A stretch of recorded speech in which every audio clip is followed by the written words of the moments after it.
You're listening to the Redefining Wealth Podcast with me, Patrice Washington, and I am so excited about today's episode. The last time you heard from this young lady, I believe she was a freshman in high school, and you've already seen me post about it. You've already seen me talking about it. Somebody come and get me and hold me, please. My baby is graduating from high school in just the next few weeks here.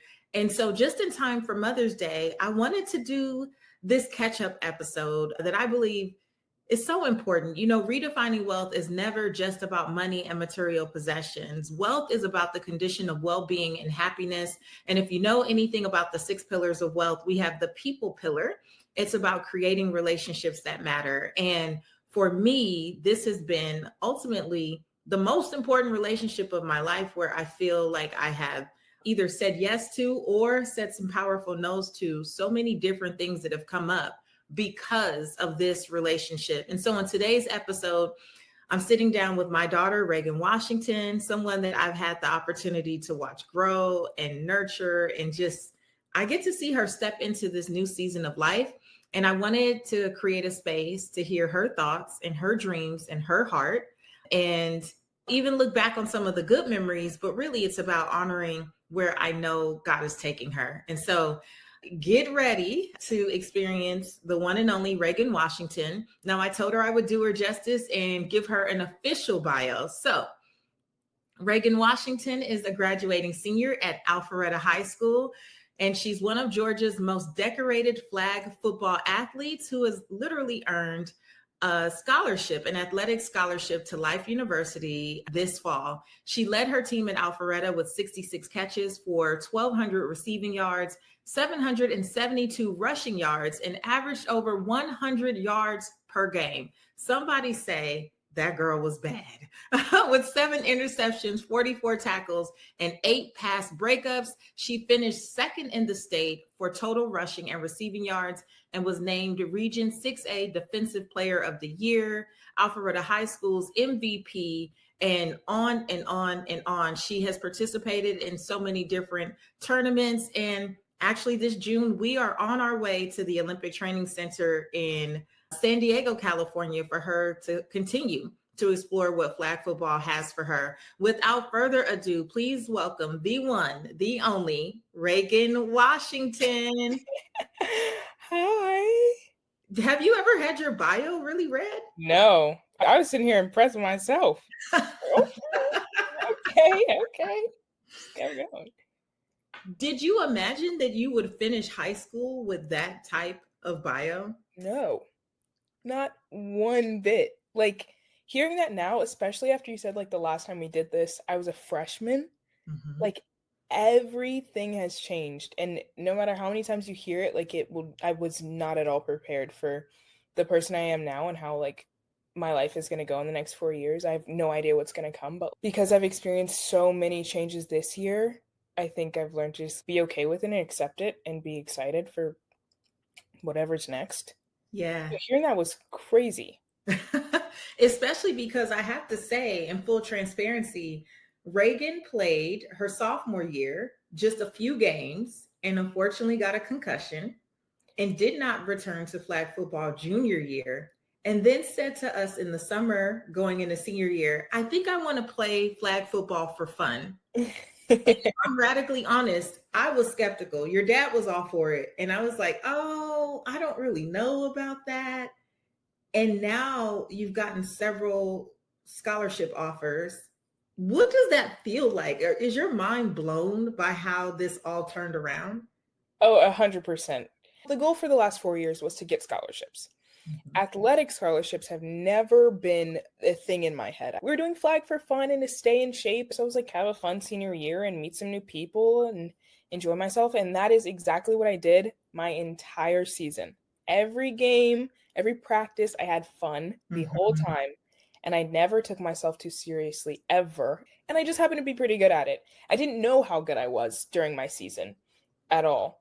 But I loved my team so much, and I just made sure that I was enjoying myself and having a good time. And then the end of the season came around, and there was still no mention of college flag. I knew it was a thing at this point, but I didn't think about it for myself. And I honestly, if I was asked during the season about playing in college, I think I would have thought that I wasn't good enough. And at the time, I still didn't want to play a sport in college. Then towards the end of my season, I started doing all-star games, which was when they take all the best people in Georgia and we all come and we meet each other and we practice for a day, or there was some overnight ones. And it was really fun getting to meet other people, seeing different ways that everybody plays. But I was also starting to get recognition that I hadn't gotten in my regular school season, and starting to realize that like these coaches and these other acquaintances and other football players who have played, they're all 4 years, or they've had more experience that I have, and hearing that I was good, or just like getting recognition or getting MVP in the game with all these best. That you were actually better than some of the best. Right. And it started, I think it was my second or third all-star game, and I had a great game. I ended up with 3 interceptions, 2 in the first half, 1 interception in the second, and a touchdown in the second half. And I got MVP for that game. And I remember being really excited and just realizing, oh, I'm not too bad at this. This is fun. And being a bit sad that I had that realization. And then it was also like, I didn't have anything after that. So it was the end. It felt like the end. And I had finally gotten the confidence that I think would have been so much more helpful during my season at the end of, or what I thought was the end of my flag football career. And then after that game, I had an interview for a news station, a local news station there. And then I had a few coaches coming up to me, giving me like a lot of props and just being like, we would love to talk to you. Like, here's my number, here's this or that. And I think I got my first 2 offers that night. Mm-hmm. And I was like, okay, this is real. This is serious. And the same way I thought I wasn't somehow good enough just by assumption, because I'd already put myself below who I thought was the best, even though I was completely unaware of what that actual standard was. Yeah. I didn't give myself the grace of learning that and learning who the best was, and even showing myself that I can, 1, compete with these girls, and 2, be better and be okay with that. I just want to say though, it's what you described is what so many of us experience as adults, which is making assumptions about where we really stack up, and often on the wrong end, making assumptions that we're not good enough or we need more. You probably have heard me talk about this with my clients in the Institute for Redefining Wealth or any of the programs, how often women in particular believe that they need to be more and more and more. You need more certifications, more degrees, more education, more information, and really you're already better than the best. Right. But when we don't give ourselves the gift of not just grace, but also you didn't research, Right. You didn't even take it seriously. And I want to call something else out that we see so often, that I see so often in my work. And that's just the fact that we tend to diminish and dismiss the things that come to us naturally. We tend to play it like low key. Oh, I just want to be humble. You're literally amazing and brilliant. You're like, oh yeah, I'm just doing it for fun. And what you were just doing for fun is now worth $40,000 a year in terms of like scholarship and opportunities and stuff. That's a big deal. And I always tell you this, Reagan, I don't know how many times you probably heard this, but if my clients and I knew some of the lessons that you're saying you learned at 17, oh my God, we would be completely different people to pick up on the fact that, you know what? I overestimated how great they were and then underestimated how amazing I am based on nothing but feelings and no facts, no information, no research, just an assumption. That's big. Yeah. That lesson now. And just like you were saying, it's life-changing. That accepting that night that I accepted that I was good enough and that I had these opportunities in front of me, and that, if I'm being honest, there was also an alternative to the academic scholarships that I had been postponing because it wasn't something that I wanted to prioritize, and not seeing that this entire opportunity to do the same thing that I was going to have to do and dread these past 4 years was right in front of my face. And I didn't believe in myself enough to put my best foot forward and get myself out there to be seen. And I had to wait for it. And ultimately as well, that game, I was not stressed at all. I hadn't thought about coaches being there. I didn't even think about coaches being there. You know what, though? The big thing about all of that is I always wanted, and your dad did too, for you to have a really great high school experience, that it would be well-rounded, stress-free, and full of good memories. Because at this age, I really do believe that's what it should be. And we've talked about this since you were a freshman. And that is just that, one, you were always going to go to school debt-free. Didn't matter to me how. I was not attached to how. I just was committed to this vision and idea that you would be able to go to school debt free, right? Number one. And then number two, that you would experience joy as much as you possibly could, because I believe amazing things come from joyful people. Yes, there's a lot of purpose that is produced in pain, but I think the level of creativity and excellence that can come from producing from a place of joy is next level. And you got to have a less stressful, I won't say stress-free, because I don't know what parts of high school stressed you out, but I will say a less stressful high school experience and still get the result that you desire. And that's what a lot of us as adult women are unlearning. We associate stress, struggle, and strife with success. You have a great example of, wow, I can, even if I feel like it's late, I think all things are divine, but even if you feel like it's late, I can operate from a place of ease and fun and joy and go in the direction of what feels good to me and still get the success that I desire. That's a different way to live life than most of the adults you've been around have seen. Yeah, 100%. And I do definitely credit you and the way, I know we've talked about this a few times, just the way that we speak about things that are so far in the future, or even things that we're not even aware of, but we just don't want that door to be closed because of how we spoke about it, has made me so intentional with the people that I'm around and the way that I let people speak over me and the way I speak over myself. Because even in the times where I was procrastinating those scholarships and whatever it may be, I always knew in the back of my head, it's gonna get done. If I wasn't in the position that I was now with an athletic scholarship and doing a sport that I love and being able to have this opportunity, it would have gotten done. Do I know how? No. I'm sure whatever would have happened, it would have happened because I believe in myself. And I knew that at the end of the day, us talking about me going to school debt free for the last 3.5 years, 4 years now.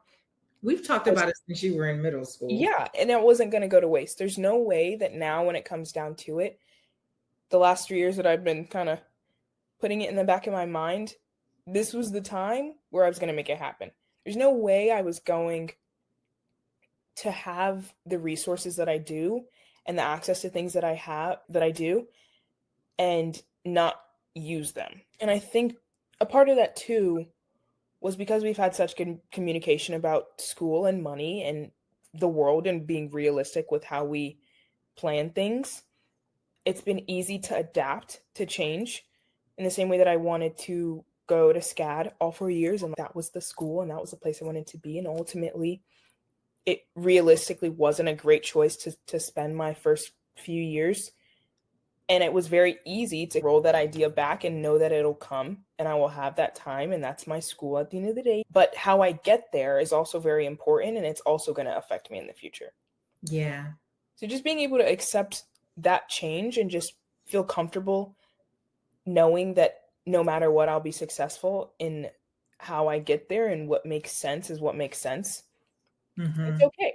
Like, I don't know. I think it's gotten way easier to adapt to change, good and bad. And for those of you who don't know, SCAD is Savannah College of Art Design. Is that correct? Design, yeah.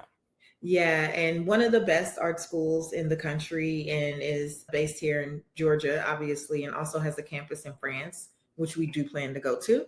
And I think it's so divine. One, I just want to credit you with how coachable you are and how open you are, because when we presented the idea of you going and taking the scholarship and getting to knock all the basic classes out pretty much for free, and then leveraging what we've saved in your 529 college plan for the second half of school, you were so open and non-resistant. And a lot of people get so caught up in getting to tell people, oh, I'm going to this big name Right. school, that they lose all sight of what makes sense. Right. Why were you so willing to make that shift and not like caught up in what will people think or what will people say or all the other things? I think part of me definitely was wrapped up in the name and the brand, you know? And I think once reality kicked in, which it is for a lot of my friends now and a lot of students who have been so committed to this one school, because it's a big school, it's an SEC school, it's where everybody wants to be, it's where we hang out on the weekends. And now that money and travel and moving and all these things are coming into play, reality hits you like a bus. Mm-hmm. And I don't want that feeling.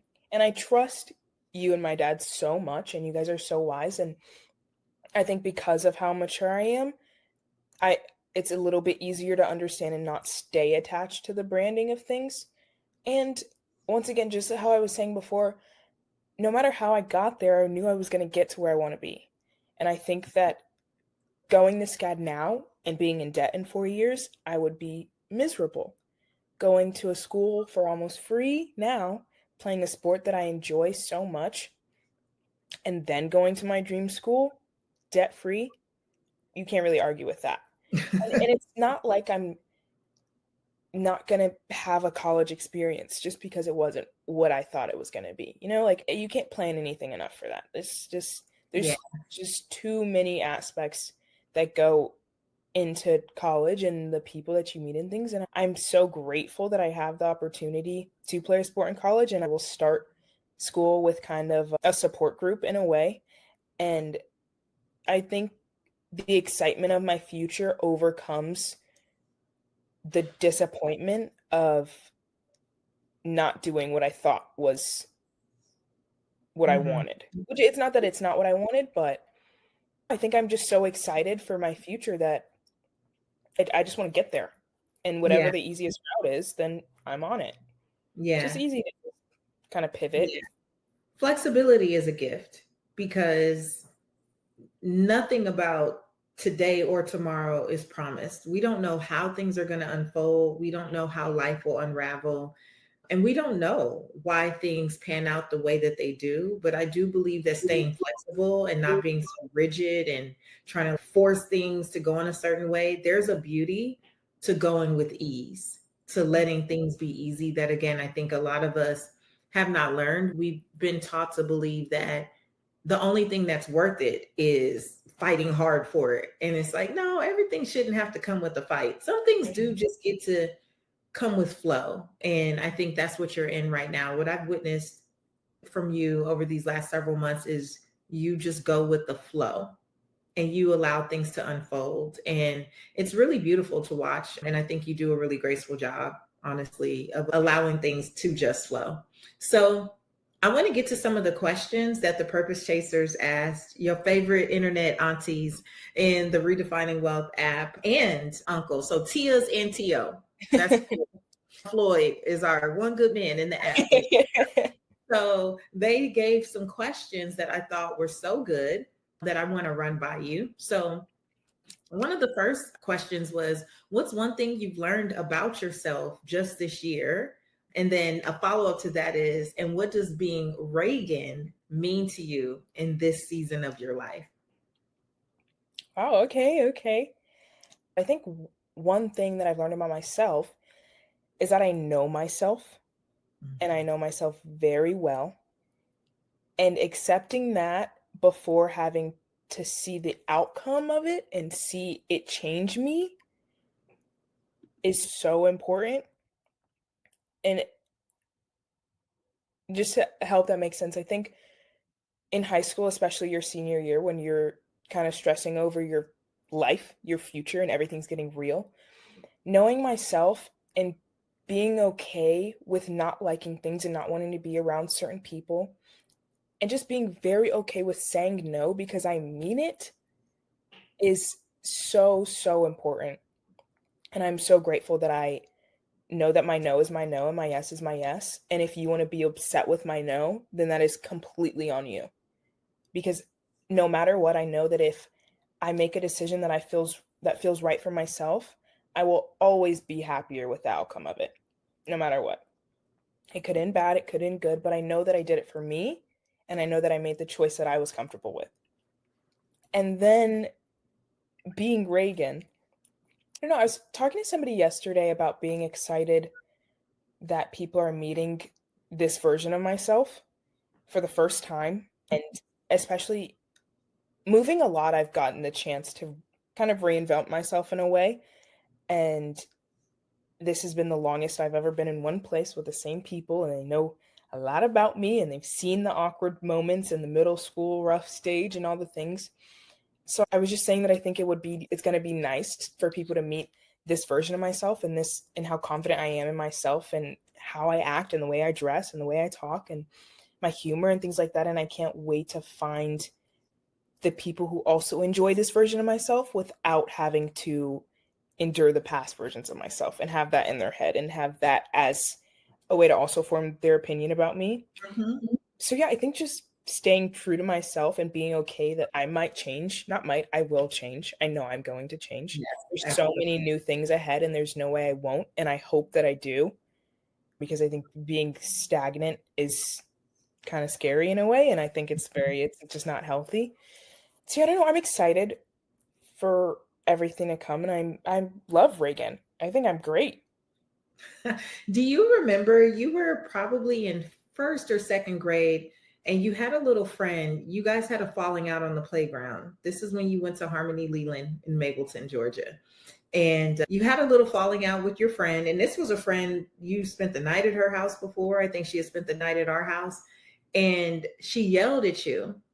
And somehow when you got home, I know you like, oh, clutch my pearls, right? She yelled at you. And when you got in the car that day after school, you told me about what happened. And I said, oh my gosh, are you okay? How do you feel about that? And you were like, that sucks for her because I'm a good friend.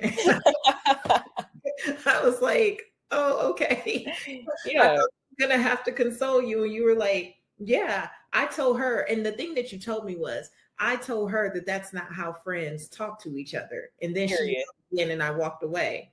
And I was like, okay. Yeah. And I think like in the days to come, I do remember asking you like, oh, so how's so-and-so? Has she said anything? And you were like, no. And that's like, it sucks for her.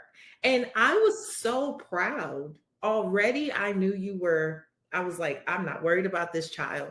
Because at 6 years old, if someone I considered my best friend at the time or my really good friend had a falling out, I probably would have fell out. I was not as confident as all. I think about who you are, who you were at 6 and 7, 16, 17. Girl, some of those things I picked up at 36, 37. So you are already so far ahead of the game. But yeah, I've witnessed you come into knowing that you are the prize in a sense. It's a prize to be in your proximity. It's a gift. The greatest gift we give people is our time. And if I choose to spend my time with you, on you, for you, then you need to take that seriously and protect that and honor that and cherish that. And the moment that is not a priority to you, then that's fine. We 100%. decide to do something different. Yeah, I totally agree that my time and my energy, especially like the amount of times I've had to just take a deep breath and be like, you're wasting my energy. Why would this is foolish. I don't want to be a part of this anymore. And I am so easily relieved and I feel so much better about the situation because I've accepted that clearly you don't feel the need to have me in your life at this moment. And that's okay. And that is a-okay. But that was your decision. And I am so comfortable with people making their own decisions for themselves. Because I think that I'm a very caring person and I definitely You are. You're very compassionate. Right. But just as easily as I gave it to you, I will just as easily take it away. Because once I feel disrespected or I feel like you, like you said, don't prioritize me in the way that I think that you should have, or you're not speaking to me in the way that I feel is comfortable or necessary, then I don't want to be in that situation anymore. Mm-hmm. And if you choose to correct that, you choose to apologize and we can talk and figure it out, but it seems so unnecessary. And I would rather not waste my time and my energy and I'd rather just feel content. And I choose peace at the end of the day. I'm choosing peace. This is my child. I choose peace. Let's just sum it up as I choose peace. So one of the questions was, what piece of advice from me do you think you will serve you the most as you head out into adulthood? And this one's the easiest question so far. There is always someone watching you who has the power to bless you. My mom has said that since she realized that I was listening. Every day in, day out. Be a leader, don't be a follower. Every day, as getting out the car, every single day. Don't be a follower. Be a leader. Reagan, be a leader. Every single, okay, mom. All right, mom. I heard you. Okay, bye. Have a good day. Bye. And I've dismissed both of those things so many times. And I think being in high school has taught me so much about my peers and the average person.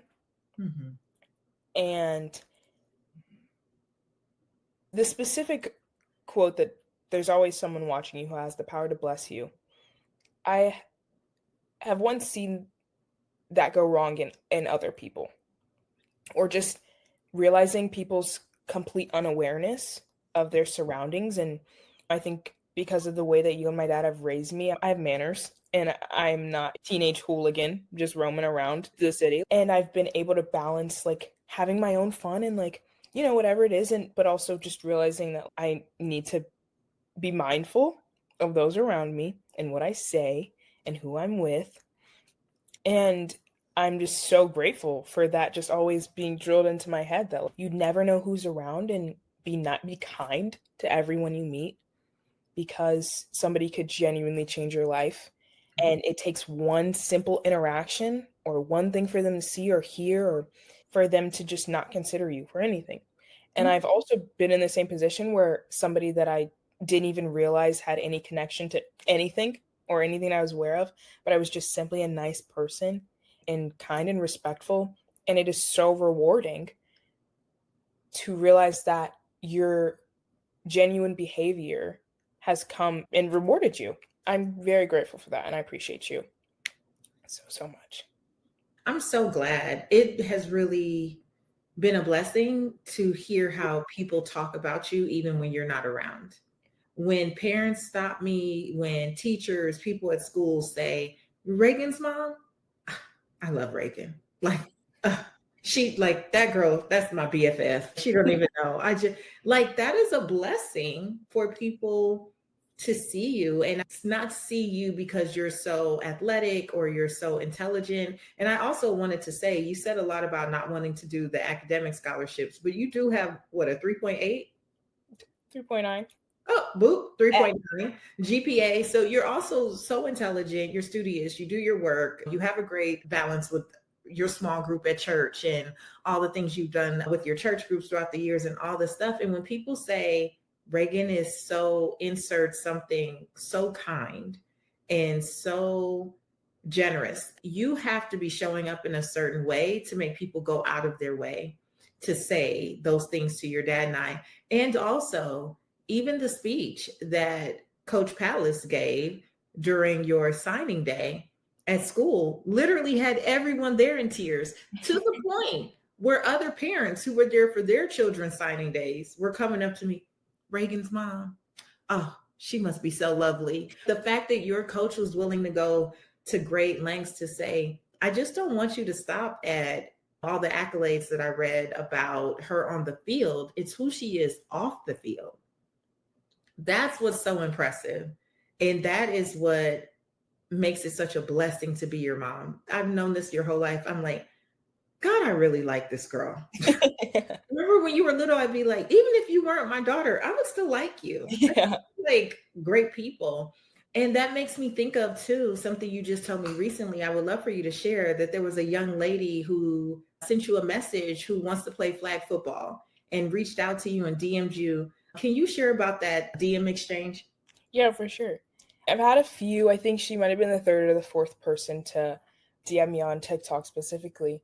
And I don't use my TikTok for flag football purposes, really, but I mention it occasionally, and I don't have too many things. It's a lot of me and my teammates or just things like that. So I get a little surprised when somebody DMs me for that reason. And she basically just said that she has a friend who's starting the team like for her school, and she's really excited but kind of nervous because she's never played before, but she really wants to play wide receiver and like all these things, and just kind of went on a long rant about how she's excited but really nervous. And the one thing that I said consistently, I sent her back a long message. But I think the two main things that I said was to have fun, don't stress. Do not stress the ideas and assumptions that you already have in your head. You don't know who else is going to try out. You don't know how many people there'll be, what positions they'll have, things like that. And I just told her, like, practice this summer if you want, and leading up to tryouts, learn the basics. If you can catch, you can catch. If you can pull a flag, you can pull a flag. If you can do neither, there's always a way for you to participate and support your team, no matter what. You just don't know it yet, and that's okay. And she was really hooked on playing wide receiver, which I completely understand. It's like the most popular position in the sport. But the first thing that I told her was, I understand it's exciting and it looks like so much fun and you get to score the touchdowns and celebrate and all the things, but there are so many positions that you are just not aware of, and you have no idea how good you could be at them. So just keep an open mind. The same way I didn't know what position I was going to play at first. In my entire flag season, I played wide receiver and slot receiver and went in at quarterback occasionally.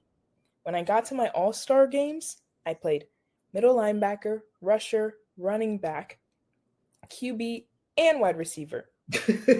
in three games with all the best people from Georgia, because I wasn't needed at that spot at that time. So they put me somewhere else, and it worked, and I had a fun time, and I learned so much. And now I have so much more confidence on the field because I know that now I tried this and I know how to do this. And if they need me here, I'll be here. And if not, but keeping that open mind and being coachable is the biggest thing you need to know in all sports. Being coachable is a huge, how do I say? I don't know. It's just a huge pro. But if you're coachable, you're just so valuable on the team, because the coaches know that they can talk to you and you're receiving what they're saying, you're listening, and you're remembering, and that now they don't have to worry about you on and off the field. And when you're coachable, you can coach your teammates. And I'm not saying be that person that's telling everybody what they're doing wrong. That is not the type of person you want to be. Trust me. I've been in environments with those people. It's not fun. You don't want to be that person. But knowing what's going on on the field during the game and being able to answer a question or just know the play is so helpful for, one, your teammates and your coaches in the sport, the game itself. And it just makes everything so much more fun when you are confident in what you know and how you play. And at the end of the day, I just told her, enjoy yourself. Don't take it too seriously. Obviously, when I'm in the game, I get very laser focused. Yeah, you're locked in. I'm locked in. But I still, if something funny happens on the field, I'm going to laugh. Just be able to go back and forth. You know, you can lock in and have fun and want to win, but still having, Yeah. I thought it was really wonderful, though, that you were willing, because you read me a lot of it. And I was like, oh, this is long. And I was thinking, like, I thought it was really wonderful that you were so willing to be so attentive, right? And just to respond with such love. You could have been like, oh, you'll be fine. But you really took the time to give such a thoughtful response. And I thought that was beautiful. And to me, that is a preview of life's coming attraction. I think that where flag football is going for girls, with it being introduced in the Olympics in 2028, and even with the training camp that you're going to this June, I think there's going to be such a great opportunity for more young girls to see you. And it makes me think of when we were in Spain and you were skateboarding all through Europe. And when we were in Spain in the airport and the little girl wanted to learn how to Oh skateboard. yeah. And one, her dad was so excited, right? But also just the light bulb that came on for her because a random American girl gave her a skateboard lesson at the gate at the terminal, getting ready to get on a flight to, I think we were going to Paris. And I just thought the way her eyes lit up to see a girl on a skateboard, I can only imagine how young girls are going to light up to see someone like you playing flag football. And what would it mean to you to be a role model of sorts? Does that scare you? Do you feel like you're already a role model? What does that mean to you? I mean, I think the idea of it sounds scary, and the weight of it, I guess you could say, sounds scary. But I love kids, and I've always worked with kids, always worked with kids, and I love their curiosity so much, and that I saw in myself. I was always trying something new. I had my skateboard. Yes, you were. I always, if I saw it, I wanted to try it, and I tried, and I was like, okay, did it, next. And I think for me, I want to be the person that I didn't get to see. And I think because I am a Black girl in a predominantly white area, and I'm so adventurous, and I always want to try the things and do everything that's out of the box, having a space where it's okay to explore and be curious and do what the guys do or what you see these boys doing, and not having the disencouragement from other people and from what you think society is saying or what society does say, is so exciting to me. And I think being able to see little girls and just all kids in general be excited for something that they've never seen before, and just something that's so out of their norm, like flag football. Even to this day, when I tell people I'm committed for flag football or I play flag football, it's always a shock. And I didn't know they could do that. I'm like, I'm not the first. It's been a thing, but we just don't have the media and the reach that other sports do. And it's so much that there are girls all around the world, and even just in the US, that are just completely unaware. And flag football could be their favorite sport ever, and they could love it, and they have no idea. Yeah. Or they do, and it's just not, it's frowned upon, or it just seems or things like that.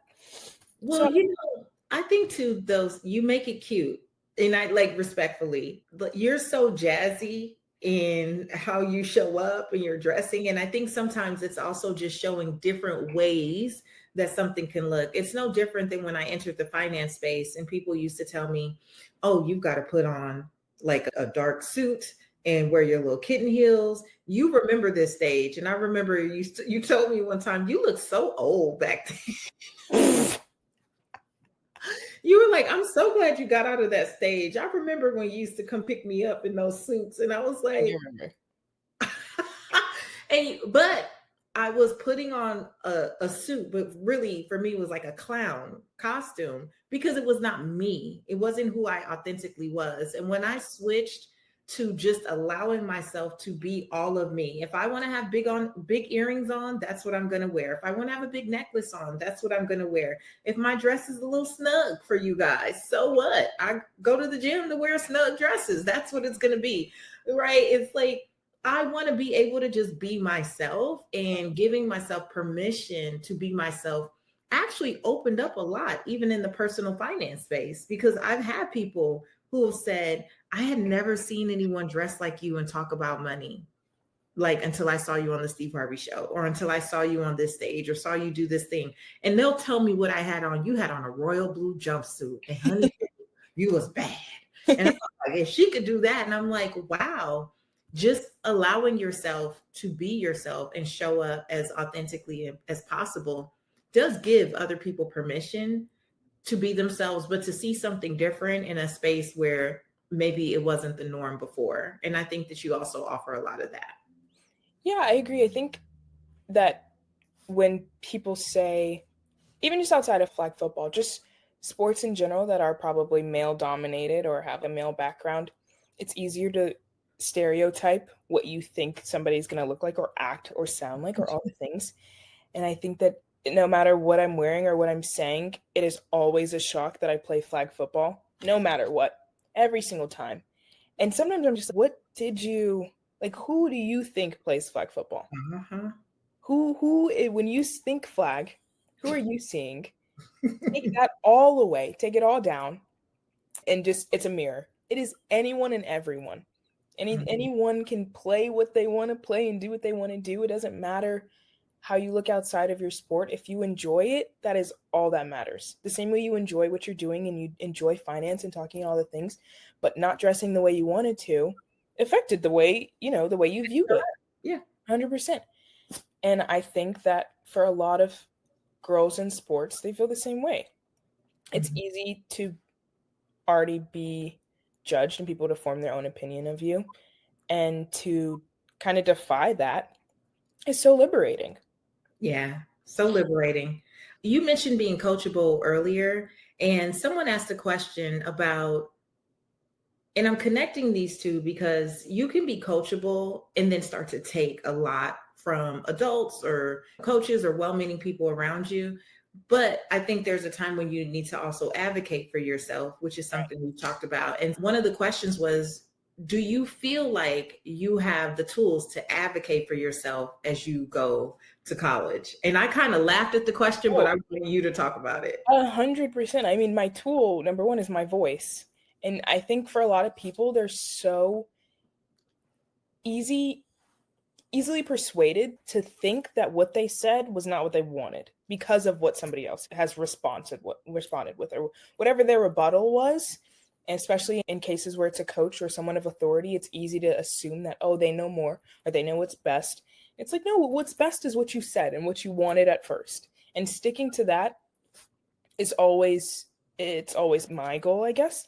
And I think I have a relationship with my coaches where they understand that if I don't want to, I'm not going to.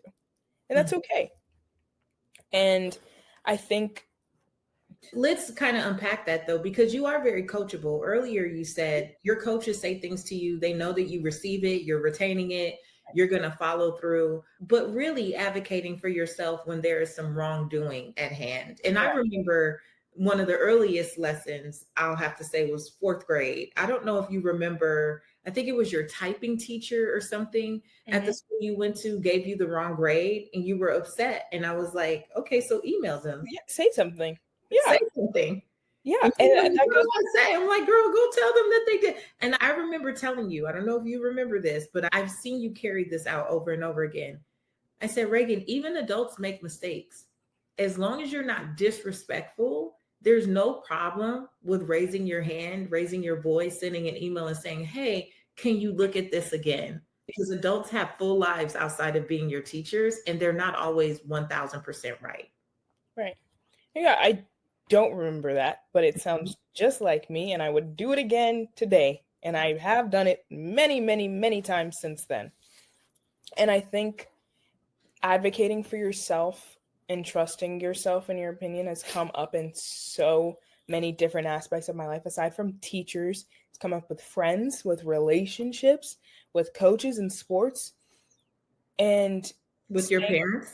My parents, yeah, 100%. I think in anyone who has a position of authority, being able to kind of stand your ground and know that if something's wrong, I don't need to sit back and take it because somebody told me to, or because my neighbor is doing it and they're like, oh, it's okay, it's not that big of a deal. And I think for me, at first it's kind of you're scared of confrontation and what you think somebody might say. But saying something out loud, and I think even if there is some kind of confrontation or you don't really get your way or whatever it is, it feels so much better to know that you said what you needed to say and you got what you wanted to say off your chest, and feeling heard is so nice. And I think 8 or 9 times out of 10, you are able to just kind of talk it out, or like you can resolve it in some way. But it's so, so, so important to kind of stand your ground. Yeah. and just be an advocate for yourself. I will say, I will never forget having that conversation in fourth grade. But what I got to see unfold over the last 8 years is even when teachers would send a message, if you were copied on it or went through your little portal, before I could even say something, you're texting me, I've already emailed her. That's fine. She missed my assignment or whatever. And we've gotten to see it play out. And you've been so independent while under our care. So some people are so afraid that their kids grow up too quickly. And I think that your dad and I have done a good job of helping you grow up under our care. So you send the email, you make the orthodontist appointment, you make the dental appointment, you make some of these things, because at some point we're not going to be there making it for you. And I want you to learn now, as opposed to, and now was when you were 12, 13, 14, 15, you were getting used to being on the phone with adults. You were getting used to making appointments, changing appointments, doing all those things. Unlike a lot of kids, unfortunately, or young people, when I spoke in colleges for years, the professors would say, can you tell them to stop having their parents come up here? I'm like, whose parents are coming up here? A 22-year-old? You have a 22-year-old? Their parents are coming up here. They will say, please talk to them about learning how to speak up for themselves. You're having your parents come up here when we could have had a conversation during office hours. And those types of things, and what I've seen you do and how you navigate, give me such comfort that you won't be asking me to come up to the college, because I'm coming to games and I'm coming to have a good time. I'm not coming to fix any problems, because you have to be able to advocate for yourself, because that's life. Yeah. I think I see a lot of the things that were annoying at times when I was younger to be reminded, like, or not even annoying, but just scary to make my first appointment or go to this appointment alone or things like that, that now I'm so grateful that I've gotten out of the way years and years before, even just ordering for myself at restaurants and then being around people and being like, oh, can I do it? And I'd be like, when you were so, if you're listening to this, you have to see her face. Please watch on YouTube. But when you were teeny tiny, I used to have you ordering your own food, and I would say, speak up. Okay, you're not going to get your food. You have to speak up. You have to order for yourself. And I remember cousins or other people coming around at 9, 10, they were still using a baby voice. And you would look at them like, girl, you will order your food. Right. Like, and at the same time, I'm the youngest in most of these scenarios. I'm the youngest and I'm watching these 18-year-olds not making their appointments or not knowing what is what. Even just with the whole college process, I was very hands-on in a lot of the things. I just be like, oh, I did it, or I got it, or I'll pay for this, or I'll do that. One, I obviously know you guys have so many other things going on, and your grown daughter doing what is the most basic information and like just things that are probably a little tedious or things that I might have to ask 1 or 2 questions, but I can do it myself or pay for it myself or whatever it is. Like, why waste your time? And at the same, and I know that if I was like, Mom, I need to do this, the response would be, girl, go do. You may need to fill out your name, your address, or your social security number. If you don't go somewhere. And even if I don't know how to do something or whatever it is, at least I try first.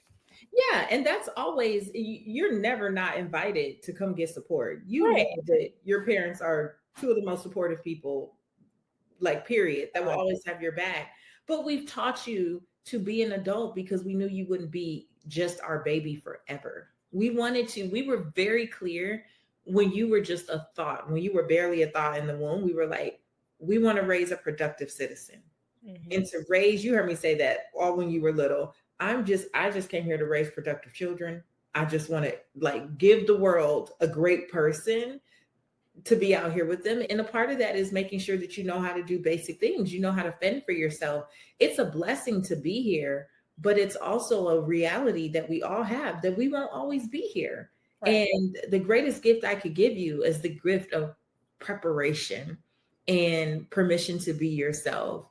And so many of these lessons that I've tried to instill, that I know when you would close the car door, you'd be like, oh, she get on my nerves. She talks too much. However, I get to witness the ripple effect or the reward of planting those seeds, no matter how often I knew you were tired of hearing things and what you didn't like, and oh, am I being too hard or too this? Like, we've also had a really great time together. So as much as I am always preaching and telling all the lessons, we also laugh a lot. We laugh a lot. Oh, a lot. Like, yeah.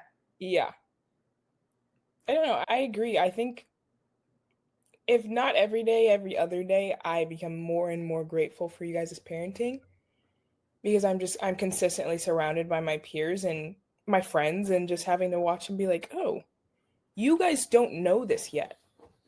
But realizing how many steps ahead I am, and being, not excited, but like just being grateful that, like, okay, I went through that, and now I can use it in the future. And like, I'm okay with making hard decisions for myself, and like not needing you guys' approval, even though you guys are the most understanding people I know. I don't know. I'm just very self-sufficient. You are. One of the questions that came in from, it's a mix. So it was Tamika and I want to get this right. Crystal. So Tamika says, do you ever find yourself speaking or thinking in terms of the pillars when you're processing anything? And Crystal wants to know, if so, do you have a favorite pillar? I think to start, my favorite pillar is my space pillar, I'd have to say. I think that is the most important pillar in my life. Because although I am a very outgoing and talkative person, I'm always with my friends, and I'm always doing the things and being social, and I love to be around people, I desperately need my space. Even when it came to having a roommate for college, I was like, oh, I must have this team. That's what Monica's question was. She said, how are you feeling about roommate expectations? And I said, oh. I have, one of my teammates has offered to room with me, and that is my great backup choice. But ideally, I need a single. I need to be by myself. I'm going to have a whole team of friends, and I know I'm going to talk to a bunch of people and meet a bunch of new people and be out and be social. But I would love to, at the end of the day, come back to just me and myself and quiet and my space. And I love to decorate and have little memories all around my room and just really make it my own. So I think having to like cut that in half and split, it's kind of scary. But it is also kind of exciting. So I don't know. But definitely space is big for me. And since I was young, my parents have taught me to prioritize my own space and be okay with walking away and taking time and space for myself. So yeah, I definitely prioritize space and then probably people, because just like I said, I am a very social person and I love hanging out with my friends and being around new people and meeting new people. Okay, cool.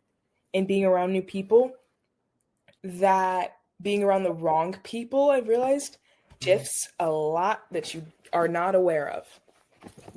And seeing that affect me and my attitude and just the way I go about my day-to-day life because of maybe the people I'm around or somebody that I've let into my life is kind of scary, but also helpful, because I think that I'm a great judge of character. And just like I was saying before, I know myself and I know who I want to be surrounded by. So it's easy to kind of like not cut people off, but be like, okay, like I don't need this in this season of my life. And I'm going to be okay with that. And as much as it might hurt in the moment a little bit, knowing that it's better for myself and my mind and my mental, it's nice. You know, something I realized that you definitely picked up for me that you don't realize you say a lot is in this season. That's very specific language, because in this season is a reminder that nothing is permanent and that things can change. So even if a relationship or a friendship doesn't feel comfortable in this season, it's not to say we won't be friends again or that something can't come back around, but being very aware that in this moment in time, I am aware fully of what I need to thrive right here, right now. And when that's not being fulfilled, I'm okay with releasing for the moment Doesn't have to be permanent, doesn't have to be forever, but I'm okay with releasing in the moment. And I noticed just in this interview how often you say in this season. So give me my credit because yeah. Quoter. Okay, so I know we need to wind down. I have a question from Kathy because you were talking about releasing people like maybe in this season. And she says, do you anticipate any boundaries that you'll need to put in place for your dad and I as you enter adulthood? I don't know why Kathy from Mastery and Momentum, she's also my one-on-one client, why she likes to play with me and say these types of things. I said, now, Kathy, I'm going to write it down. I know I have a great relationship with both my parents that are very different in their own ways and have blossomed very differently and become very different as I've gotten older. But I also know that we have transparency and we're very quick to have those hard conversations. So I think there will definitely be boundaries. Do I know what those boundaries are? No, because I haven't experienced what my life is going to be yet. But I also think that I think we have a lot of already unspoken boundaries. I think I am able to have, like, my business is my business and like I have my own privacy. And I also tell my parents everything. I touch my mom every day and I tell her everything, not because I feel like I am supposed to, but because I want to. I want my parents to know what's going on in my life because they've made me feel comfortable enough to tell them these things and to be open. And it's been so good for our relationship. And I see the difference between having that transparency and not having that transparency, and see how it affects other people, like genuinely affects other people in their relationships with their parents. So I don't think that boundaries and whatever's going to change in the next couple months is going to be necessarily a bad thing at all. I just think that we're going to have new rules for a new phase in our life. And that's okay. Yeah. And I think that I don't have any assumptions that our relationships are going to deter, like, so anything's going to happen. Like, I'm excited. I'm having fun. My parents are great. Like, we've been talking about me turning 18 and turning 21 since I was 6. I'm so excited. We've been talking about, when you turn 18, we going out, we going to this, we're going to Europe, we're going to do.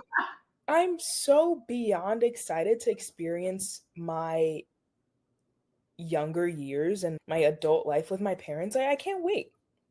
So there's going to be boundaries, but we're going to have a blast either way. Yeah.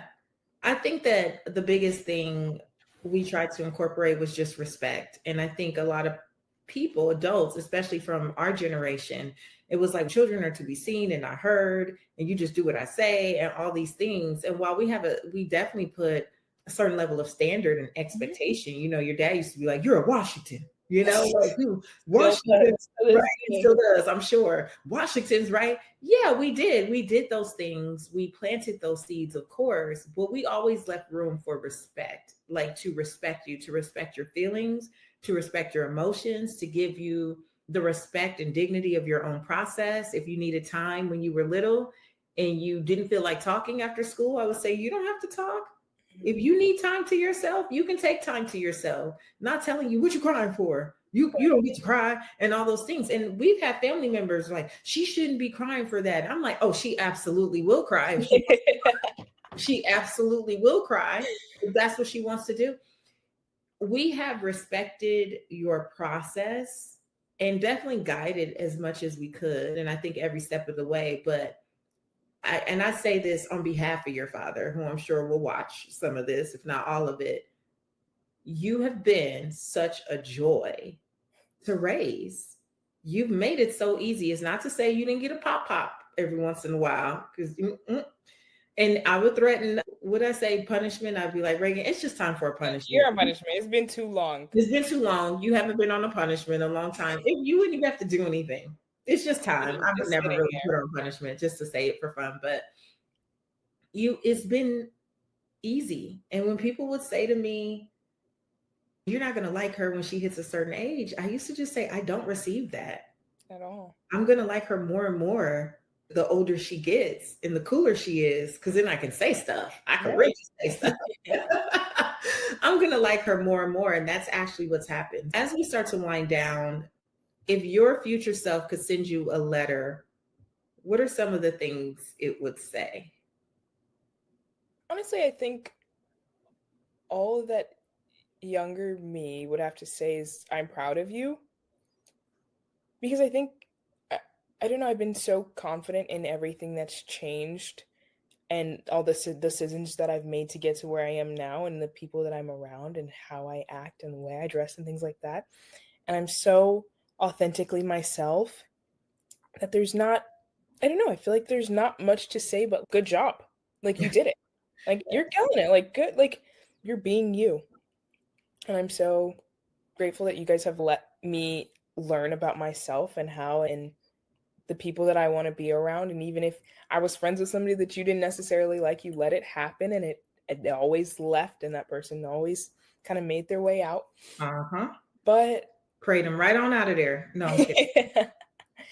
Yeah, I think because you guys have been so open to questions and like just learning new things, and I wear what I want to wear in these in different seasons and whatever it is, and just not being so closed-minded in my journey has helped me to be confident in myself, even though I look at pictures last year or last month or freshman year and be like, what was she doing? What was going on? Who let me out the house like that? But it's what I wanted to do at that moment. And I felt cute to myself at that time, and that's all that matters. So I think, yeah, younger me would just be very proud. I'm proud of myself now. And I think, yeah, I'm proud of you. I wish I could say more, but I don't think that there's some big conversation to be had. I receive it. I'm so proud of you as well. And we might have to do a live in the app because there's literally like tons more questions. And I know we've already chatted for a while, but usually I do the affirmation at the top of the episode. I wanted to do the affirmation at the end and just read this while you were here. So I'm going to do the affirmation of the week, and it is, I am so proud of you. I honor the journey that shaped you and the legacy that you now get to carry forward. I trust that the wisdom your father and I have poured into you will rise when you need it the most. You are not defined by anyone's expectations, including ours, only by the truth anchored in your soul. And as you step into new chapters, just know you do so grounded in love and respect and guided by purpose. You are becoming everything God created you to be. You are whole, you are worthy, and you are so beautifully free. And it has been my absolute honor to witness how you have grown and how you have matured so beautifully right before my eyes. I say every day I gave birth to my best friend, to my cheerleader, to the person that I will spend the rest of my days and my breath cheering for. I don't expect anything but greatness to come through you, to you, and for you. Like everything about your life, may it be blessed. Thank you for letting me be your mommy. Oh, that was so sweet. Of course. I didn't want to lose a lash at the top of the episode. You guys, I hope that you have enjoyed this candid conversation with the one, the only Reagan Washington. I don't know what else to say. Beyond on the field, she is just a joy and a light off the field. And in honor of Mother's Day, I just wanted to share a little piece of, she's actually a big piece of my life, but a little piece of what I get to experience on a daily basis, getting to parent and mom this kid. Reagan, it has been my honor and my pleasure, my dear. And I act like I'm not going to talk to you right after this, but thank you for being on the Redefining Wealth podcast again. Of course. Thank you for having me. Hopefully the next time I'm here, it's not me graduating from college. We'll get you back sooner. Absolutely. You guys, I hope you enjoyed this episode. Please drop a comment, an emoji, something wherever you're listening to the episode to let us know what your favorite parts were. How did it make you feel? What are your takeaways? And join us in the Redefining Wealth app. One of these days soon, I'll get with Reagan and we can do a fun mother-daughter live inside of the app as a part of our 365-day consistency challenge where I go live every single day. And outside of that, have a wonderful week. If you have a great relationship with your mom, then cherish that and honor that. If you are remembering a mother or a mother figure who is no longer here, I hope that this episode brought a little smile to your face and it reminded you of some of the best parts of what you have learned from your mom and what you may be instilling in the people around you. And to all, just have a wonderful, wonderful week. We'll be back next week with another episode of Redefining Wealth. Until then, go live your life's purpose, find fulfillment, and keep earning more without ever feeling like you have to chase money. I'll talk to you later.